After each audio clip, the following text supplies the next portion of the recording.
All right, welcome back to Agency Journey. I'm your host, Gray MacKenzie from Zen Pilot, and this week I've got the pleasure of bringing on Shama Hyder, who is the CEO of Zen Media, which is an awesome PR and marketing firm for B2B companies, but she's also an author, speaker, and I'm super excited to have you here. Shama, welcome. Thank you, Gray. Cheers. I'm addicted Cheers, to right? tea these days. It's not even tea. It's not even these days. That's a lie. I think I drink like 8 cups a day. What are you drinking right now? This is What kind of, chai. So this is okay, this is Indian tea. yep, Closest thing would be like people who get chai lattes at yep, Starbucks. there But you yeah, go. it's like black tea, milk and sugar. It's like very traditional Indian tea. Do you drink coffee at all? I don't. I those were my I've got a whole history of weird resolutions, but one of mine going into college was I'm not going to get addicted to caffeine, so I was going to refuse to drink coffee. So I haven't had any coffee. Let's see, that would have been 2007 when I went to school. So however many years that is, 15 years, zero coffee. Wow. Good for Um, you. but you would be ashamed of my tea drinking habits. I'm like, find whatever, like here's a bag of peppermint from the store, whatever's on the shelf. I have zero refined taste when it comes to tea. But I Okay, like to drink it. if you like off the shelf stuff, I highly recommend Trader Joe's. Okay. They have a amazing like night tea.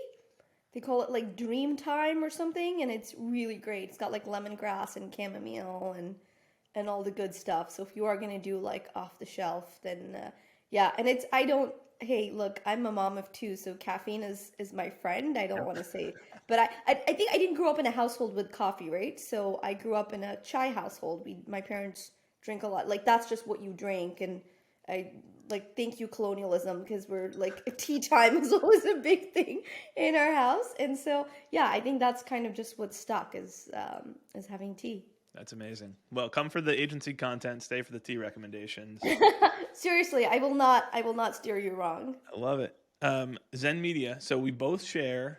We've got companies here. You're the first guest on the podcast who also has an 8-letter domain name .com that starts with ZEN for Zen. Why Zen Media? Yay. Okay, so and I'd love to hear why Zen Pilot, by the way, because I what a cool Yep. yes. So and you know agency names are so interesting, right? You can go so many ways with them. So my first book that I ever wrote was called The Zen of Social Media Marketing, and it was one of the first books on social media. Like didn't the topic didn't exist, the books didn't exist. So it's really one of the first books. And I wrote the original one in 2009. Now, like the latest is the fourth edition. Um, and my whole point of writing this book was I saw people trying to use social media, and say trying to use, I put that kind of in air quotes, um, as if it was an old marketing channel or like an advertising channel. So it was like, this is like a billboard, right? Or this is TV. So they treated the channel like digital the same way they treated any type of older communication format that they may be familiar with. The problem was this was your first two-way channel. This wasn't like a one-way, this was not a broadcast channel, right? That was one element of it. So the companies and brands I saw really struggle with this were the ones that kept clashing. Like they kept trying to force their norms and what they knew onto a platform that they didn't fully understand, that they might not, fully even appreciate, and they had a lot of conflict. So I was like, what's kind of the right way? And the Zen way really was, what if you understood this fully? What if you understood the landscape and what it was meant to, and then you harness that power? So Zen wasn't like wasn't my take on like an enlightened, there's no Buddhist background there. It simply was, what if you marketed to your customers, your prospects in a way that aligns, right? So you go with the flow. So that's really what Zen meant to me. It was like go with the flow. And then yeah, and then that's kind of how. So the book came first. We were called. We've had many iterations, as I think all good agencies should. You have to evolve to serve your customers, and we were marketing Zen, and then we grew really beyond that, right? To serving again our customers in the way they were changing, and then Zen Media is where we landed. Yeah, that's awesome. Um, I found a video from you with you from South by 2009, um, just talking about social and talking about that was probably shortly either before or after the book had come out. Mm-hmm. Um, but that, I mean, like, there's very few folks who were writing about social media, obviously, in 2009. So you're early to the curve there. And I think that totally makes sense with the Zen Media side. Um, long evolution, you talked about the different steps in the agency journey. Can you give everyone kind of the profile of what does Zen Media look like today? Team Yeah, size, but main before I do services. that, you have to tell me, how did you land Zen Pilot? And by the way, Oh, I skipped I'm over. Yeah. I'm impressed slash embarrassed that you found a video from 2009. I'm like, oh my goodness, I could have used a better haircut. Anyways, I have few skill sets, but internet sleuthing is one of the ones. amazing. Do my research. The short version is, since 2013, this is similar to your story. Like, we've had multiple stages. We first tried to solve the agency operations and project management problem through a project management software. That was called Do Inbound. So it talked about, before we started recording, kind of our roots in the HubSpot and inbound Hmm. ecosystem. And wound up rebranding as we transitioned from a software company to basically helping folks get the team behaviors and processes and systems right on top of someone else's software. But the same mission has always been there, which is, how do we take all the chaos that we think is just normal in agency life and create as much clarity for team members as possible? And so the idea of Zen Pilot was, we want the calm and clarity of Zen. Again, same thing, no Buddhist roots or anything, but that Zen idea. And we want to empower agency leaders, agency operators to be the pilot to guide their team to that clarity and to a Zen state Yeah. at the end of the day. I love it. And great, you did not pay me to see this, but our team has obviously worked with you guys. We talked about this before we went online, and they had a really great experience. They're clamoring now to do more, so we're having those internal discussions, as I shared with you. But clearly, you guys have found a great niche and you've found a way to deliver on that value. So kudos to you on that, because I think we all know how challenging that is, right? There's like the marketing agency and like the deliverability side, and they're both such massive, massive undertakings. You asked me how, where we are as an agency. And so I started the company by myself, a little background, in 2009 as like one employee. We grew very quickly. We passed $1 million in revenue, I think, in like our first 2 years or whatnot. I was 22 and knew nothing about starting a business. I only knew about marketing and social media and how passionate I was. Today we're 65 people, and we do PR marketing for predominantly tech-driven B2B companies across industries, professional services, manufacturing, SaaS, you name it. B2B generally requires a higher level of sophistication, as you well know. You're speaking to a more discerning audience. It's a more sophisticated audience. The language has to be a little bit different. Your strategies have to be slightly different. Generally a much bigger buyer pool, like meaning you're not necessarily even selling to one person. There's multiple people, decision-making process. It's quite complex. Part of what I try to do is educate people on how the buying process has changed for buyers, right? And so, yeah, if I was to be really honest, I'd say we're like a share of voice agency, because PR is part of it, but so is content, social. It's really the overlap. Like if you were going to do concentric circles, it's kind of like that sweet spot in the middle. And the majority of our clients that come to us, they want more market share. That's kind of what it boils down to, right?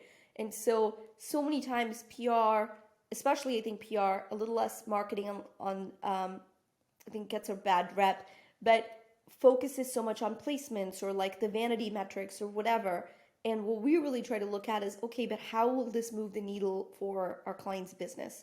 How does this get you more revenue, more sales, more like, what is it that you're trying to, and in fact, when clients come to us and they're like, oh, I want more placements, we're like, you're not, like, yeah, we can get you that, but that's not even an ideal client for us, right? Similarly, I'm sure if someone comes to you and they're like, we just need you to do this one template, you're like, yeah, we could do it, but like, what's the goal? Like, what do you want this template for, right? Like, what are you actually trying to accomplish? So those are the conversations we have, and we have an amazing team. We've been remote from the start, so COVID really didn't change how we do business. What it has changed is people's acceptance of a distributed workforce. Like that's such a sexy term now, distributed workforce, right? Right. Like, when I started the company in 2009 and we'd have an office, people would be like, oh, where's your office? And I would, jokingly say the cloud. And they would say, is that uptown? And I'd be like, yes, way uptown. It was Right. like one of those like one of those questions. So this idea that you could even be remote was such an anathema in the business world. So yeah, we're remote. We work with clients around the world. A lot of our clients have global operations.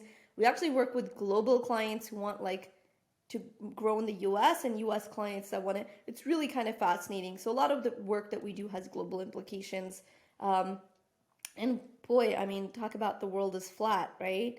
They're changing constantly. So I will say, as part of our agency evolution, when you first start, you try to do everything, right? I think that's like people listening to this might be like, oh yeah, you're like, we could do so much. Because I think you come from a place of wanting to help. So you're like, you need help with your website. Of course I want to help you. You need help. Like, I want to help you with everything, right? Because I can, or because we can, and we're good at like, and then as you grow, you're like, okay, but to scale and to make a business sustainable and so now it's actually funny because we focus on the things we're really good at, and we actually partner with a lot of other agencies. So we don't do like web development, like e-commerce. We don't touch any of that stuff.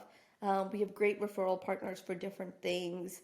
And so, yeah, I think that's been kind of fascinating in our agency journey, and we're continuing to grow. Like I'm not slowing down anytime soon. We're looking at a few acquisitions right now strategically to how we keep growing. And the goal is always the same, like how do we better serve our customer base? Yeah. That's amazing. So I want to make a hard turn here, but I want to come back to a couple of those things. And this is not a hard turn because you were talking about this in terms of what's the scope of services and what do people come to us looking for and what do they really need? Kind of two separate things. I reached out to you after you put out a post about dark social, and it's kind of a buzzword that is getting a lot of play right now, thanks to you and a bunch of other people. But it's I don't think the concept itself is new, but it's a new term. Can you share what dark social means and kind of how that ties into the client engagements that you have, or how you're advising brands based on the concept?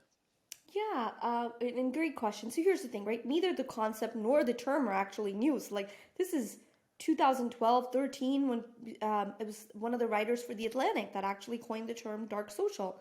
And we wrote about it in 2014. Like, it's so funny. Sometimes you talk about things and you're so ahead of the time, they don't even like click for people. And you're like, okay, all right, crickets, whatever. It's funny because it's very meta for how dark social actually works. But today you see it, right? You see it so much, so vividly. And a good example of also this is like AI. So yeah, we've been talking about AI for a long time, and it's not, the concept isn't new. We talk about like, there's movies and there's so much we've seen about like the future and futuristic things. But look at AI today in its current form, it's very different, right? You can see it. Like look at all the tools and apps and different ways that we're using artificial intelligence. So I think very similarly, that's dark social. Like, yes, the term's been coined, the concept has been there, but it's never been as vivid to see and experience as it is now. And part of that is just the speed of the internet and how, I think the pandemic really accelerated quite a few things as well. So just for people who don't know, like, okay, what is dark social? Very simply, it means that the majority of social media engagement, if you will, happens where you can't see it or track it. And I call it's called data delusion. I feel like we're so stuck on data and we want everything to be able to connect dots, right? We're obsessing over the tangible when so much of it happens in the intangible. And rather than understand it, and I don't know why, like, it's funny because like people say, well, how do I know it's working? I'm like, have you tried asking your customers? Right? It's like shocking. It's like, wait, it can't be that simple. But what if it can? Right? So that the idea of dark social is very simply how information gets shared and how people, it's not quite word of mouth because this is like word of mouth on steroids. It's how do people engage with your content? Most of the time it's where you can't see it, you can't hear it. So for example, this is actually a perfect example, Gray. My team used Zen Pilot. I did not know about this. Like, I didn't know about you guys. The team researched it on their own. They found you guys. Now, we've been having internal discussions. I've seen some of your posts. I've Googled Zen Pilot and gone to your website, whatnot, right? Now, if you look at that from a strict perspective of like, hey, how did this person find us? What are you going to say? Like, oh, direct search, someone Googled us and found us. But that's really misleading, isn't it? Because that's not how I found you. And it's the same of when you read something. How many times do you comment on it publicly and you're like, this is a great article, Bob. Great. Like, you don't do that. Chances are you share it in Slack with your team, or you send, like, how many times do you DM a funny reel, right, to a friend or a buddy, or you're like, this is so fun, but you're not commenting on it. You might not even like it. And so the idea of dark social is like, so much of your content is being consumed and you are influencing people. You're like, I wrote about this in Zen of Social Media Marketing. That's how old this is. Consumption plus time equals customer or client.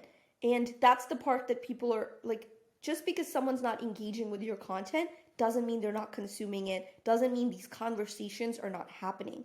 Like, it blows my mind why more people don't use LinkedIn or use it correctly, because they'll spend millions, if not billions, on trade shows, right? It's a massive industry.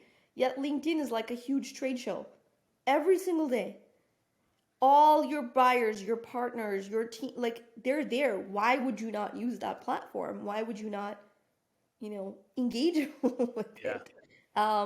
So that's kind of dark social. That's why I'm so gung-ho about it. And I think this should actually make anyone listening here feel better, because if you're putting out content and you're like, oh, but we're not getting engagement, what does that really mean? And think about your own habits. Do you engage publicly? I talked about this actually even a few years ago about the generational differences. Gen Z is actually a lot more likely to comment and put emojis and certain things, whereas older millennials, Gen X, being like, they're the wallflower generation when it comes to digital. They're consuming, but they're not letting you know that they're there, right? Think about all the decisions that you make in a day or a year, and how much of that does the company get to track? So I think this obsession that we have of everything has to be trackable is actually very much toward detriment. And it convinces people that social doesn't work or whatnot, just because they can't have, like, I can't hand you a red thread, pull it to me and be like, oh, look, Gary, it's a straight line. Not like, right, not how decisions get made. So I think those are some of the key elements there that are sort of missed by people who think they can use social media and then find right, that, oh my God, it's not working. Meanwhile, you look at their websites, like, you're not even asking people how they found you. Yeah. What are you depending on? How do you know? I just think it's amazing how we create marketing strategies in a silo. Just yesterday, I actually talked to a prospect and they were like, can you give us a 2023 plan? And I was like, yeah, but it's not going to do you any good. Like, we should focus on one quarter, like, and they've never done anything market, right? Like, they're new to the market. Like, you should actually see what's working for your market. Try it. And then you'll have a much more strong basis to build on, rather than let's throw some spaghetti at the wall. There's a time and place for that, sure. But coming up with these grand strategies and like, my team knows I'm such a fan of execution. I'm like, execute. Doesn't have to be perfect. Like, get it out there. Because all that time we spent in, like, making something perfect, and speed is your friend. Yeah. Anyway, so that might be actually more entrepreneurs than not, but I'm very speed driven. And yeah, so great. That is sort of a long answer to what you asked about in terms of. I think that's great. So I was going back through the notes as you were talking.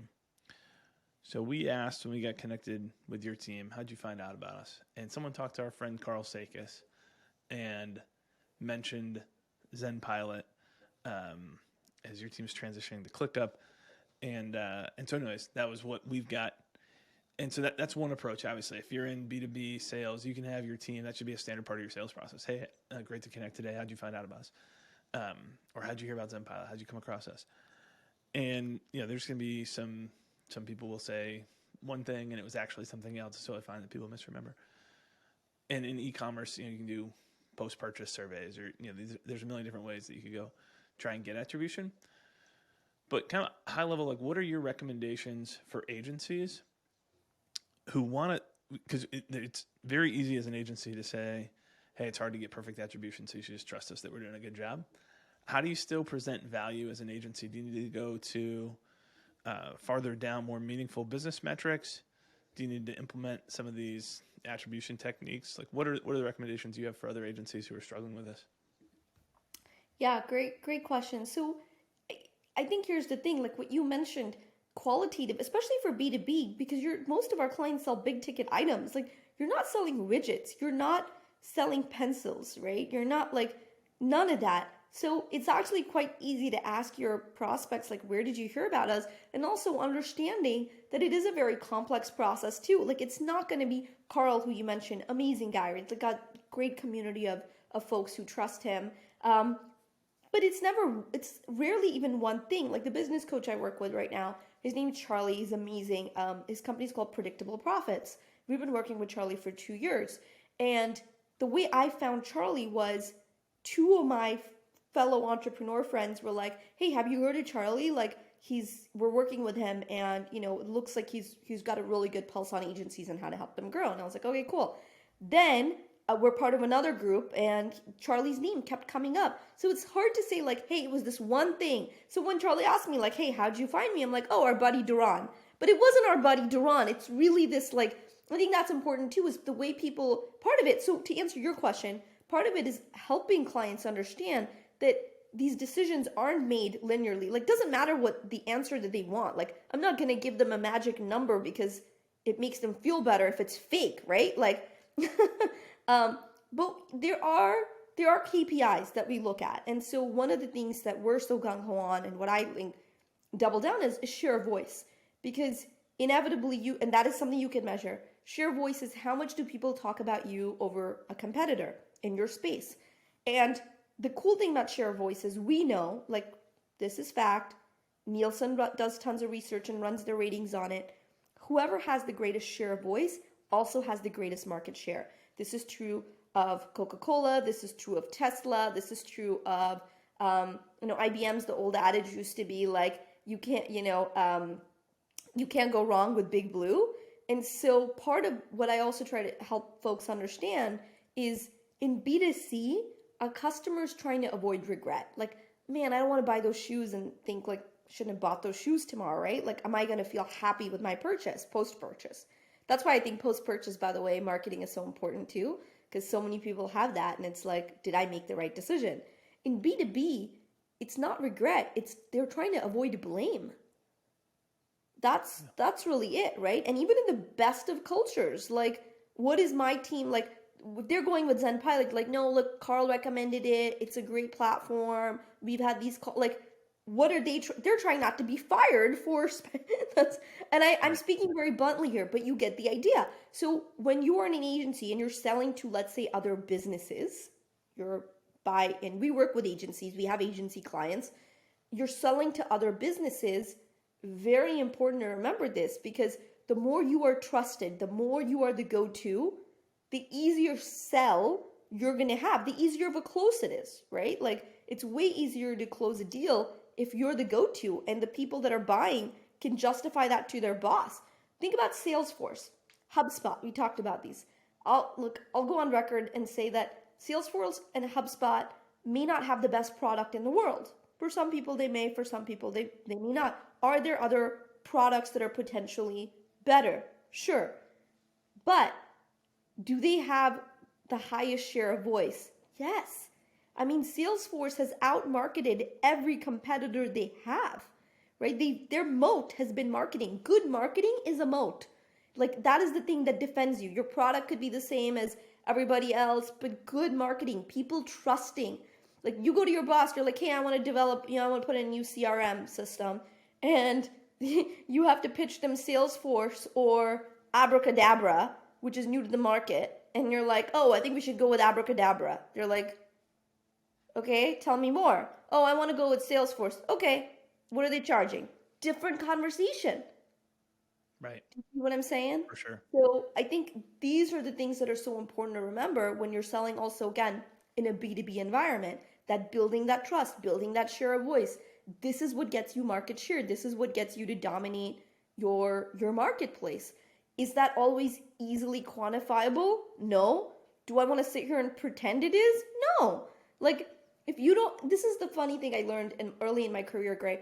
When I first started, I would try to convince people how social media was useful because it was so new. People would say, what's Twitter? Right? Facebook is like for my kids. Remember Snapchat, TikTok, Instagram? None of this existed. It's not even that long ago, but none of this existed like 15 years ago when I started the agency and I got into this world. And then I realized, you know what? Spending so much energy trying to convince these people that this is the future is kind of pointless. Like, so I told my team, I said, we're not going to convince people. We're just going to baptize those who are ready.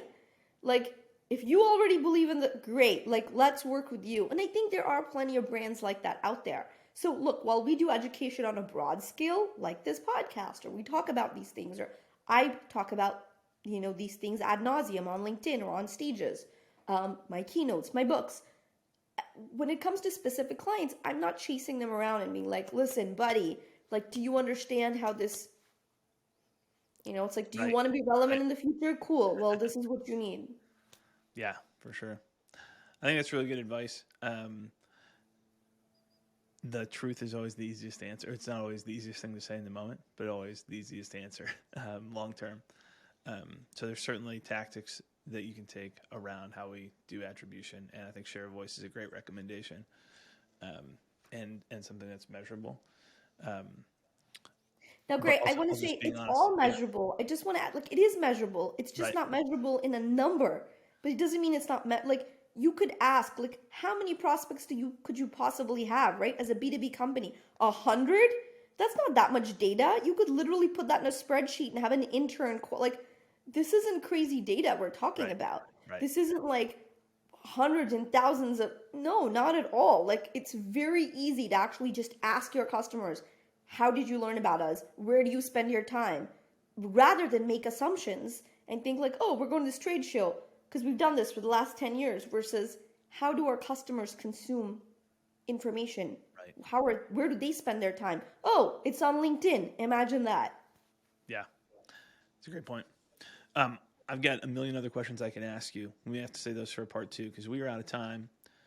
Shama, zenmedia.com is the URL. Obviously, we'll have that in the show notes. You also have your personal website, speaking website, shamahyder.com, which we can link up as well. Are there any other places we should point people to follow you?